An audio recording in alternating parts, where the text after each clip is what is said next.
మనకు వాస్తవంగా చాలా విషయాలు తెలిసినా గూడా చేయలేకపోతున్నాం. అంటే తెల్లవారి లేచిన వెంటనే ఏం చేయాలి? మన యొక్క సంప్రదాయ పద్ధతులేమి? ఉదయాన్నే లేచి స్నానం చేసిన తర్వాత ఎవరికైతే సంధ్యావందనాలకి అధికారం ఉందో వాళ్ళు సంధ్యావందనాలు చేయడం. స్త్రీలు వచ్చి శుచిగా వంటశాలను అంటే మొదటి రోజు రాత్రే శుచిగా చేసుకొని, మడిగా వంట వండడం. తరువాత భగవదారాధనకు కావాల్సినటువంటి వస్తువులంతా గూడా సమకూర్చడం. ఇదంతా స్త్రీల యొక్క ధర్మమనమాట. అలాగే పురుషులు చక్కగా మడి వస్త్రాన్ని ధరించి, భగవంతుడికి ఆరాధనకు కావాల్సినటువంటి ఆ పూజలంతా గూడా ముందుగానే చేసుకొని, తర్వాత భగవదారాధన సందర్భంలో మనం నేర్చుకున్నటువంటి స్తోత్రాలు మరియు ప్రబంధాలంతా గూడా భగవంతుని ఎదుట మనం విన్నవించడం. దాదాపు ఒక అరగంట సేపైనా మనం దేవతారాధన చెయ్యాలి. ప్రతిరోజు ఒక్కొక్క స్తోత్రం, సోమవారం ఈ స్తోత్రం, మంగళవారం ఈ స్తోత్రం అని మనం ప్రకారంగా స్తోత్రాల్ని ప్రతిరోజు పఠిస్తే మనకు ఆటోమేటిక్ కంఠస్థం అయిపోతుంది. అది మనం ఎప్పుడు గూడా గుర్తుపెట్టుకోవాలి. అది కంఠస్థం అయిపోతుంది. అందువల్ల ఏదైనా గూడా అభ్యాసం చేస్తేనే అనభ్యాసం ఉంటే ఏమీ రాదు గనక మనం ఆ ప్రకారంగా అన్నీ గూడా నేర్చుకుంటున్నాం. మన పరంపర వెబ్‌సైట్ ద్వారా చాలామంది సపోర్ట్ చేస్తున్నారు. కొంతమంది సమయం కుదరడం లేదు. వాళ్ళకి ఎన్నో పర్సనల్ పనులంతా ఉంటాయి. ఆహ్, ఇది వచ్చి ఒక నియమంగా పెట్టుకొని చాలామంది వస్తున్నారు. మధ్యలో ఒక విషయం అనుకున్నాం మేము. ఒకవేళ వస్తే వస్తాం, రాకపోతే పోతాం అనే భావంతో ఉన్నారు. మనం ముందుగానే ఒక ఫీస్‌లాగా పెట్టేసి, నెలకి ఇంత అని పెట్టేస్తే, ఆ సమయంలో అప్పుడైనా మనం డబ్బులు కట్టాం గదా! క్లాస్‌కి అటెండ్ కావాలి గదా! అనే ఉద్దేశ్యంతోనైనా చేరుతారు అనే ఒక చర్చ కూడా గోవిందరాజన్‌కి మాకు మధ్యన జరిగింది. కానీ మనం ఆ ప్రకారంగా చేయకుండా ఏదైనా గూడా ఫ్రీగానే మనం అన్నీ నేర్పించాలి. మన గురువులు ఏ ప్రకారంగా మనకు నేర్పించారో అదే ప్రకారంగా నేర్పించాలి అని మేమనుకున్నాం. వాస్తవంగా ఇలా చేస్తే అందరి దగ్గర ఫీజ్ కలెక్ట్ చేస్తే ఒకరోజు అందరం కలిసి ఒక ఉత్సవం చేసి భగవంతుడికి అర్పించవచ్చు అనే భావన కూడా మాకు ఉన్నది. ఆ సమయంలోన వస్తారేమో అని. అంటే సంవత్సరానికి ఇంత ఒకటి కట్టేస్తే, అయ్యో! మనం కట్టాం గదా! డబ్బులు కట్టాం గదా! క్లాస్ అటెండ్ కావాలి గదా! అనే భావనతో వస్తారు అనే ఒక చింతన గూడా ఉండింది మాకు. కానీ ఇప్పుడేమి అది ఇది కాలేదు. సరే. మన యథాప్రకారం అందువల్ల అందరూ గూడా మనం ఏ స్తోత్రాన్ని నేర్చుకున్నామో, ఆ స్తోత్రాన్నంతా గూడా ఒకసారి ఒక నెలకి ఒక నెల క్లాస్ ఎప్పుడైతే లేదో ఇంకో భయమేమిటంటే నేను ఏ సమయంలో ఎక్కడ ఉంటానో నాకు తెలీదు. రేపు బయలుదేరి నేను బదరికాశ్రమం వెళ్తున్నాను. ఒక వారం అక్కడ ఉంటున్నాను. అందువల్ల రేపు ప్రయాణం ఉంది. అందువల్ల ఎప్పుడెక్కడ ఉంటాను మళ్ళీ వచ్చి కుంభకోణం వెళ్ళాలి. అక్కడ 2 రోజులు ప్రోగ్రామ్ ఉంది. నన్ను నమ్ముకుంటే గోవిందా అని చెప్తూ ఉంటాను నేను. కొంతమంది ఖచ్చితంగా వారానికి 2 క్లాసులని చాలా చక్కగా చెప్తున్నారు. కానీ వాళ్ళ పరిస్థితి వేరు. నా పరిస్థితి వేరు. చాలా దీంట్లో ఉన్నాను. నేను 4 పోస్ట్‌లో ఉన్నాను విద్యాపీఠంలో. ఇది చెప్పుకోకూడదు. ఇది ప్రొఫెసర్‌గా ఉన్నాను. డైరెక్టర్ డిస్టెన్స్ ఎడ్యుకేషన్‌లో ఉన్నాను. డీన్ ఫ్యాకల్టీ ఆఫ్ సాహిత్య సంస్కృతిగా ఉన్నాను. రెక్టార్‌గా ఉన్నాను. ఈ మధ్యలో మన దేవాలయాలకి కైంకర్యానికెళ్ళాలి. ఈ మధ్యలో ఎస్‌సీబీసీ షూటింగ్‌కెళ్ళాలి. ఏదో ఒక నిరంతరం భగవంతుని యొక్క చింతనలో మనం ఉన్నాం. భగవంతుడు ఆ ప్రకారంగా ఈ దాసుల్ని నియమించాడు, ఆజ్ఞాపించాడు. అది నిరంతరం కొనసాగాలని మీతోటి భాగవతులందరూ కూడా మంగళాశాసనం చేయాలి. అందువల్ల ఎప్పుడు ఎలా జరుగుతుందో తెలియదు. మా గోవిందరాజన్‌కి ఇంకా బాగా డెవలప్ చేయాలి అని, వారానికి 4 క్లాస్ పెట్టుకుంటే ఇంకా బాగుంటుందని ఆయన యొక్క అభిలాష. నేను వారానికి ఒక క్లాస్ జరగడమే గగనంగా ఉంది. అందువల్ల ఆశలు పెట్టుకోవద్దని గూడా ఆయనతో చెప్పాము. రికార్డ్ అవుతూనే ఉంది. పర్వాలేదు. మనం చెప్పుకుంటాం ఇప్పుడు. అంటే చాలా తక్కువగానే ఉన్నారు. పర్వాలేదు. మనం ఈ 2 పుస్తకాల్లో 31 శ్లోకం అదే ఉంది. హరిపద మకరంద ఉంది గనక నేను దాన్నే ఫాలో అవుతున్నాను. అవి పర్వాలేదు. ఎందుకంటే నా యొక్క అభిప్రాయం చెప్పేస్తాను. ఒక ఛందస్సులో వెళ్తూ ఉందండి. దేశిక స్తోత్రమాలికలో ఏదో అలా వచ్చింది నాకు తెలీదు. ఒక ఛందస్సులో వెళ్తూ ఉన్నది. ఆ ఛందస్సు ప్రకారం ఈ భవమరుమరి ఖిన్న స్ఫీత పానీయ సింధువు తర్వాత హరిపదమక దీంతో ఆ ఛందస్సు పూర్తి అయిపోతుంది. తర్వాత కొత్త ఛందస్సొస్తున్నది. నానాభూతైర్ జగతి. అందువల్ల 31 శ్లోకం ఇలా ఇదవుతా ఉన్నది. తర్వాత వేరే ఛందస్సుతో వెళ్తుందండి. మనం చెప్పుకుంటాం. శ్రీమాన్ వెంకటనాథార్యః కవితార్కికేసరి వేదాంతాచార్యవర్యో మే సన్నిధత్తాం సదా హృది. శ్రీనివాస్ ఒక్కరే హ్యాండ్ ఇచ్చేశారు. చెప్పండి స్వామి. నిన్న కూడా మీరే చెప్పినట్టున్నారు. హరిపద అవునయ్య. మకరం హరిపద మకరంద హరిపద మకరంద స్యందినః సంశ్రితానాం చందినః సంసితానాం అనుగత బహుశాఖాః అనుగత బహుశాఖాః తాపమున్మూలయంతి తాపమున్మూలయంతి శమిత దురితగంధాః సమితదురితగంధాః సంయమేంద్ర ప్రబంధాః సంయమేంద్ర ప్రబంధాః కథక జనమనీషా కథకజనమనీషా కల్పనా కల్పవృక్షాః. కల్పనా కల్పవృక్షాః మురళీకృష్ణ గారు చెప్పండి. నానాభూతైః నానాభూతైః జగతి సమయైః జగతి సమయైః నర్మలీలాం విధిత్సోః మర్మలీలాం విధిత్సోః అంత్యం వర్ణం అంత్యం వర్ణం ప్రథయతి విభోః ప్రథయతి విభోః ఆదిమవ్యూహభేదే ఆదిమవ్యూహభేదే విశ్వం త్రాతుం విశ్వం త్రాతుం విషయనియతం విషయనియతం వ్యంజితానుగ్రహः సన్ వ్యంజితానుగ్రహः సన్ విశ్వక్సేనః విశ్వక్సేనః యతిపతిరభూత్ యతిపతిరభూత్ వేత్రసారస్త్రిదండః.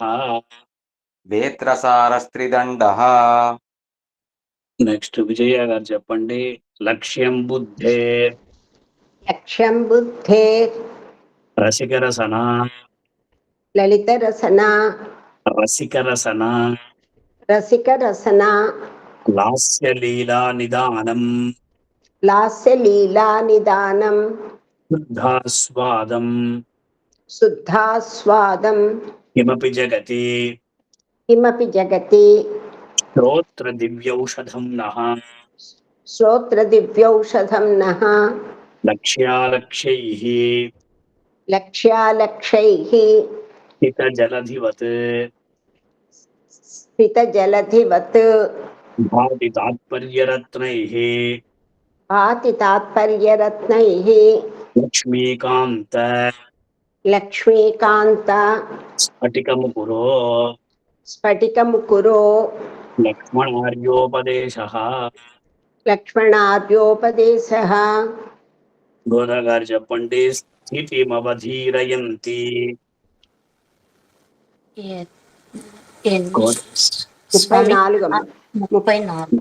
ముప్పై 34 స్థితిమవధీరయంతి యతిమవధీరయంతి స్థితిమవధీరయంతి. యతిమవధీరయంతి. యతి ఉందా అక్కడ? స్థితి స్థితి స్వామి, మీరు వేరే చెప్తున్నారే. క్షమించండి స్వామి. స్థితిమవధీరయంతి అతి మనోరథ అతి మనోరథ సిద్ధిమతీం సిద్ధిమతీం యతిపతి సంప్రదాయ యతిపతి సంప్రదాయ నిరపాయ నిరపాయ ధనోపచితాః ధనోపచితాః మధుకర మౌళిదధ్న మధుకర మౌళిదఘ్న మదదంతుర మదదంతుర దంతిఘట దంతిఘట కరటకటాహవాహి కరటకటాహవాహే ఘనశీకరశీభరితాం ఘనశీకరశీభరితాం.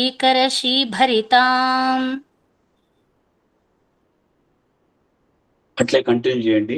నిరుపధి రంగవృత్తి నిరుపదిరంగవృత్తి రసిక రసికా అభితాండవయన్ అభితాండవయన్ నిగమ విమర్శకేళి నిగమ విమర్శకేళి రసికైర్నిభృతైః రసికైర్నిభృతైః విధృతః విధృతః గుణపరిణద్ధ గుణపరిణద్ద సూక్తిదృఢకోణ సూక్తి దృఢకోణ విఘట్టనయా విఘట్టనయా రటతి దిశాముఖేషు రటతి దిశాముఖేషు యతిరాజయశః పటః.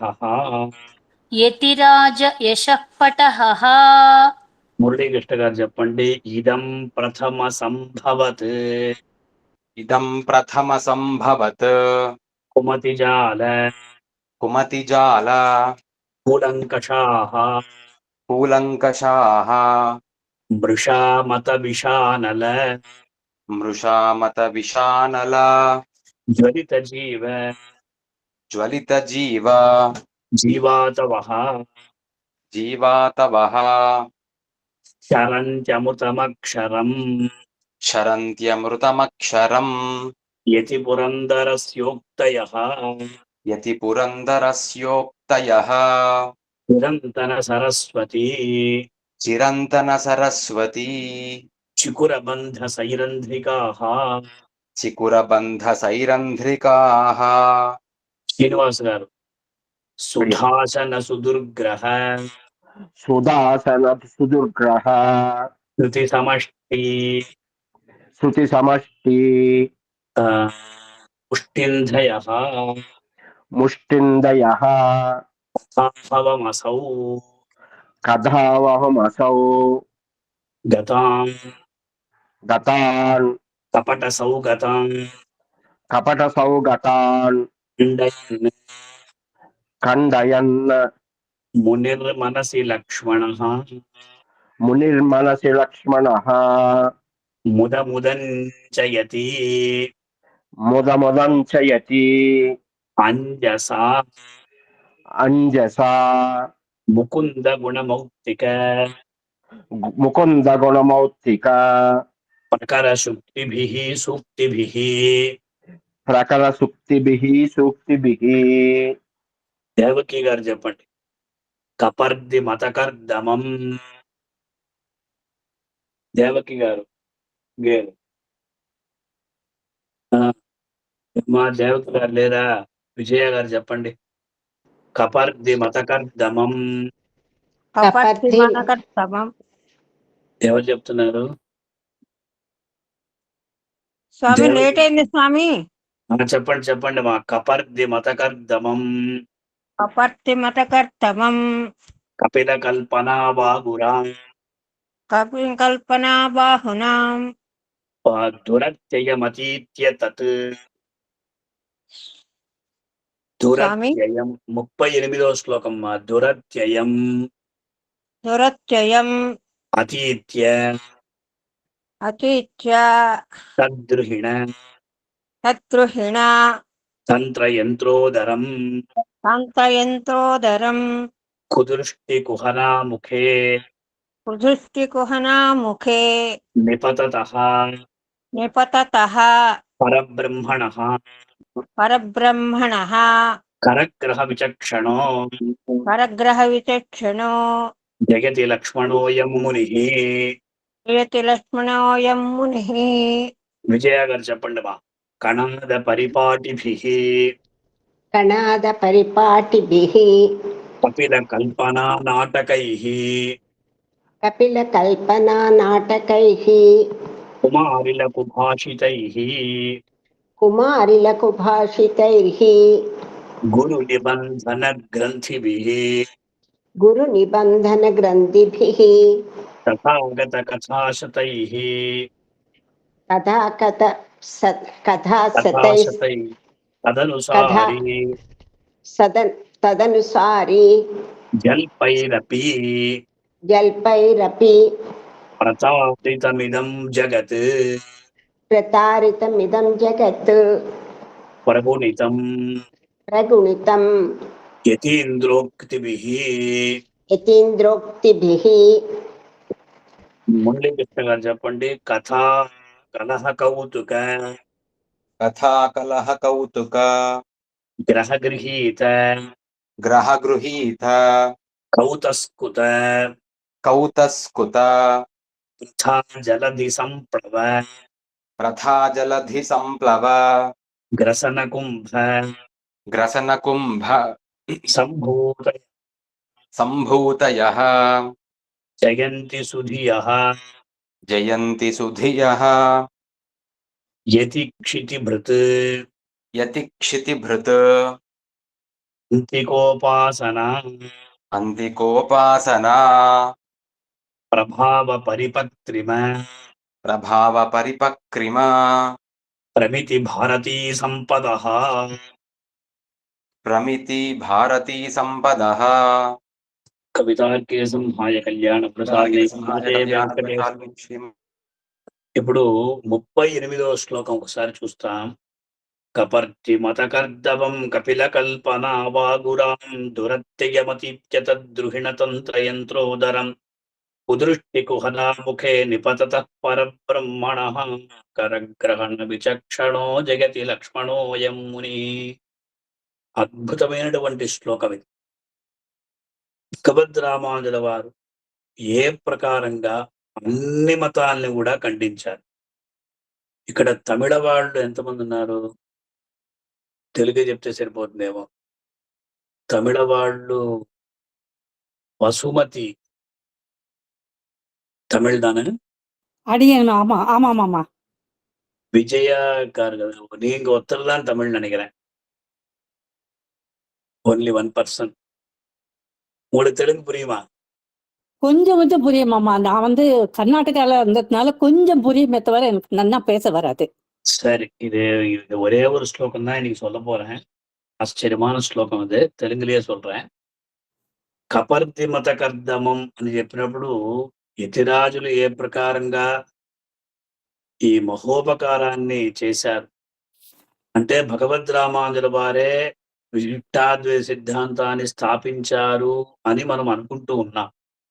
కానీ విశిష్టాద్వైత సిద్ధాంతాన్ని స్థాపించిన వారు ఆళ్వారులు. దీన్ని మొట్టమొదటిగా ప్రవర్తింపజేసిన వారు ఆళ్వారులు.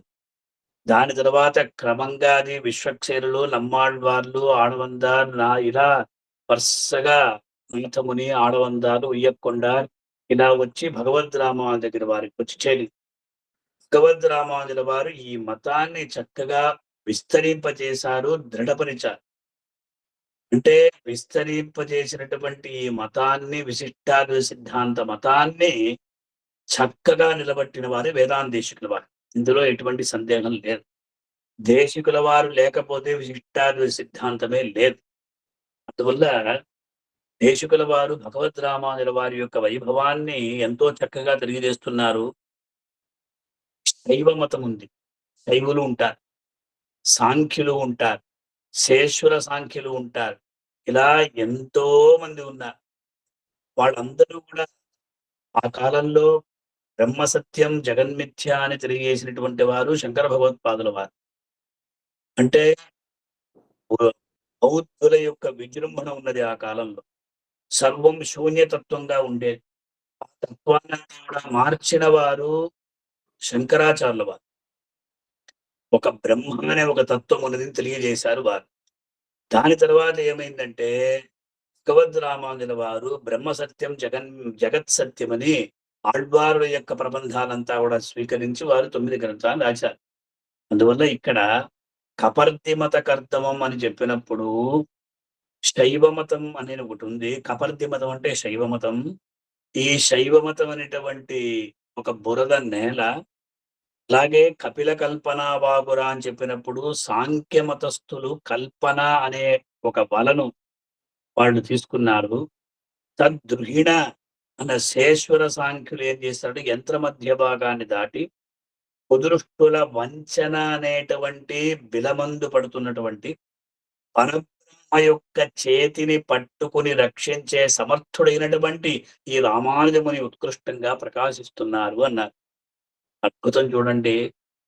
యతిరాజులు భగవద్రామానుజుల వారు పరమాత్మ అయినటువంటి శ్రీమన్నారాయణ యొక్క చేతిని పట్టుకుని పైకి లేపారట. ఇటువంటి ఒక భావం దేశికుల వారి తప్పితే ఇంకెవరికీ రాదండి. ఏం చేశారు అంటే, పరబ్రహ్మను అందరూ వాడుకుంటున్నారు. ఆ పరతత్వాన్ని అందరూ కూడా వేరే విధంగా చెప్తున్నారు.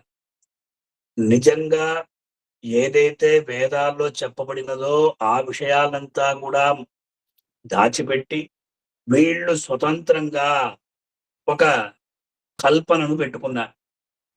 ఆ సమయంలో రామానుజుల వారు వచ్చి శైవమతం, సాంఖ్యమతం వీళ్ళ వలలో పడుచున్నటువంటి పరమాత్మను చెయ్యి అందించి పైకి లేపారట రామానుజుల వారు. కరగ్రహణ విచక్షణ, ఎంత అద్భుతమండి వాక్యము. అంటే పరబ్రహ్మ యొక్క కరగ్రహణ విచక్షణం అంటే చేతిని పట్టుకోవడానికి సమర్థుడైనటువంటి లక్ష్మణముని అన్ని చోట్ల కూడా ప్రకాశిస్తూ ఉన్నాడు అని చెప్పారండి. అంటే కపర్ది మతంలో పతి, పశువు, పాశం అనేటువంటి 3 పదార్థాలు ఉంటాయి. పతి పరమశివుడు, పశువు జీవుడు, పాశం అంటే అచేతమైనటువంటి కర్మ. వాళ్ళు ఆ ప్రకారంగా తీసుకుని వస్తున్నారు. అదే ప్రకారం రుద్రాక్షమాలను కంకణంగా ధరించడం, జుట్టును జడగా తలకు చుట్టుకోవడం, చేతిలో కపాల ధారణం, భస్మంతో స్నానం చేయడం వంటివి శైవ మతాచారాలు. అందువల్ల ఆ ప్రకారంగా వాళ్ళు చెప్పారు. అలాగే వాళ్ళందరూ కూడా పరబ్రహ్మను ఒక విధంగా చెప్తుంటే అదంతా కాదు అని చెప్పి అందరి యొక్క ఆ మతాలంతా కూడా ఖండించి భగవద్రామానుజుల వారు పరమాత్మ ఎవరు అంటే వారు దానికి చెప్పారు. కిలహేయ ప్రత్యనయ కళ్యాణైకతాన జగజ్జన్మాది కారణం సమస్త వస్తు విలక్షణ సర్వజ్ఞ సత్య సంకల్ప ఆశ్రిత వాత్సల్యక జనిధి పరమకారుణిక నిరస్త సమాభ్యధిక సంభావన పరబ్రహ్మవిధాన పరమ పురుషోస్తోస్తి శబ్దాద్ అవగమ్యతే అని నొక్కి వక్కాణించారండి. అందువల్ల శ్రీమన్నారాయణుడే పరతత్వం నిరూపించినటువంటి వారు భగవద్రామానుజుల వారు. అది కూడా ఆళ్వార్లు ఆచార్యుల యొక్క శ్రీ సూక్తులంతా కూడా స్వీకరించి ఈ ప్రకారంగా చేశారు అని చెప్పి ఈ ఒక్క శ్లోకం చాలు. இங்க முக்கியமா எம்பெருமானாருடைய ஒரு பிரதானமான விஷயத்தை சுவாமி தேசிகன் சொல்ற. இந்த மதம் அதாவது அதுல இருக்கிற விஷயங்களை ஒவ்வொருத்தரும் ஒவ்வொரு மாதிரியாக வியாக்கியானம் பண்ண. அதுல சைவர்கள், சாங்கியர்கள் இவர்கள் எல்லாமே வியாக்கியானம் பண்ணச்சே ராமானுஜர் அந்த எம்பெருமான் சிவப்பதியான ஸ்ரீமன் நாராயணன் அவர்களுடைய அந்த வலையில விட்டுக்காம இவர் கை கொடுத்து அவரை மேல எழுப்பினதாக சுவாமி தேசிகனுடைய திருவுள்ளம்.